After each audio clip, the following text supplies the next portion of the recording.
Onsite observation. আচ্ছা, onsite অবজারভেশনটা কি? Onsite observation হচ্ছে কোনো একটা সাইটের ভিতরে যায় অর কোনো একটা যে সিস্টেমটা আমাকে বলেছে যে ওরা ঠিক করে দিতে, অর্থাৎ কি মানে কি আমাকে রিবিল্ড করে দিতে বলছে, ওই সিস্টেমের ভিতরে যায় কি দেখবো যে what kind of system it is, what does it do, who runs the system, who are the important people in it, what is the history of the system, how did it gate it's present stage of development, মানে কী করা যায় ওটার ভিতরে বসে বসে দেখা।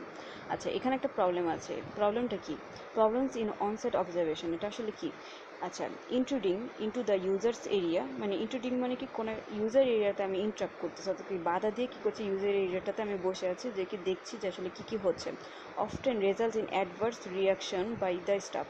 Adverse reaction মানে কি খারাপ দিকটা বের হয়ে আসে কি স্টাফের মধ্যে, যে স্টাফ বিরক্ত হয়ে যায়। স্টাফ মানে কি যে এমপ্লয়ার কি যে সিস্টেমটা নিয়ে কাজ করতেছে, সেই সিস্টেমটাতে অনসাইট অবজারভেশনটা করতেছে, তার উপর খারাপ একটা এফেক্ট পড়ে, সে কী করতে পারে বুঝতে পারে না। Therefore adequate preparation and training are important. Educate preparation মানে কি তার উপর যাতে সে কী করতে পারে, যাতে ইনফরমেশনগুলো সে যাতে ভালোভাবে নিতে পারে, সে যাতে বসে যাতে চেক করতে পারে যে what kind of information it is, what does it do, এগুলো করার জন্য তার প্রিপারেশন থাকা দরকার, এবং কি ট্রেনিং আর ইম্পর্টেন্ট।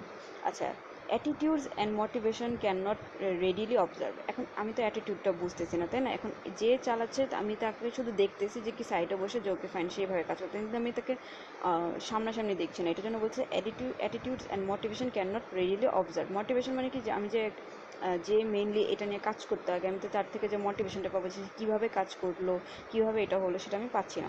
অবজারভেশন আর subject to error due to observer মিসইন্টারপ্রিটেশন।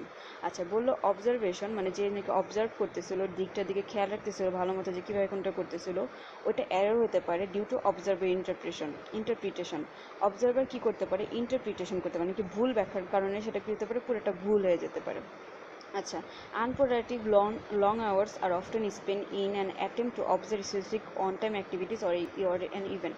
মানে কি একটা অ্যাক্টিভিটিস দেখার জন্য আমার কি হচ্ছে লং আওয়ার কী করতে হচ্ছে, এটার জন্য ওয়েস্ট হচ্ছে, কজ কি এটা আমার দেখার জন্য অনসাইট অবজারভেশন করার জন্য আমাকে কী করছে, একটা অ্যাক্টিভিটিস আমার অনেকক্ষণ ধরে দেখতে হচ্ছে।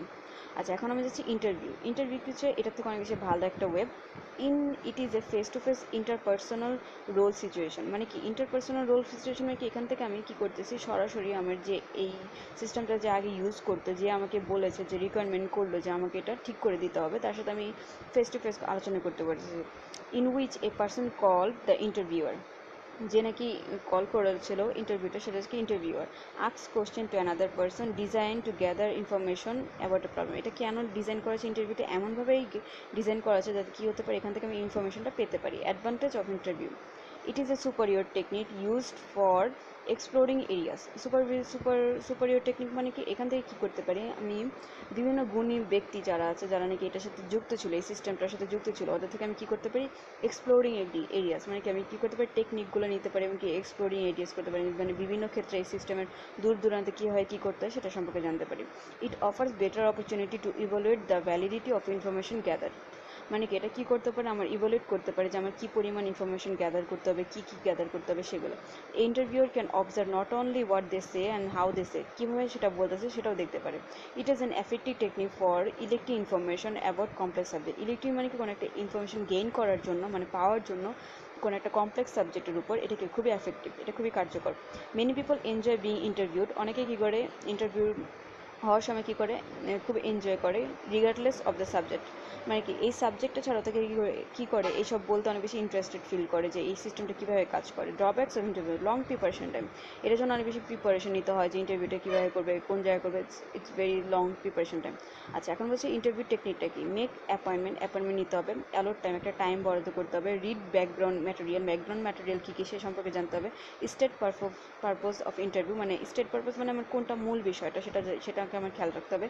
বি পাঞ্চুয়াল মানে কি টাইমলি হতে হবে, pay attention who what user say, do not use computer jargon মানে কি কম্পিউটারের ভাষা এখানে ব্যবহার করা যাবে না, এখানে যে আমার যে ইন্টারভিউটা দিতে আসছে আমার তার ভাষাতে কথা বলতে হবে। আচ্ছা, এখানে আছে ক্লোজ কোশ্চেনটা কি, close question are those in which the response are presented as a set of alternatives that are the 5 major varieties. মানে বলতেছে ক্লোজ কোশ্চেনটা হচ্ছিল যেখানে আমি জানি যে রেসপন্সটা হতে হবে যে আমার একটা সেট অফ অল্টারনেটিভ, আমার যে কোশ্চেনগুলো করা হচ্ছে সেটার বেসিসে কী হচ্ছে আমার রেসপন্সটা পাবো। এখানে হতে পারে কি ফিল ইন দ্য ব্ল্যাঙ্কস, এনকিউবি ইউএসনো টাইপ কোশ্চেন হতে পারে, র্যাঙ্কিং স্কেল কোশ্চেন হতে পারে, মাল্টিপল চয়েস কোশ্চেন হতে পারে, and rating scale type question হতে পারে। তো এখানে এটাই ছিল আমার এই লেকচারে। তো আই হোপ আপনারা এটাও বুঝেছেন। তো থ্যাংক ইউ ভেরি মাচ।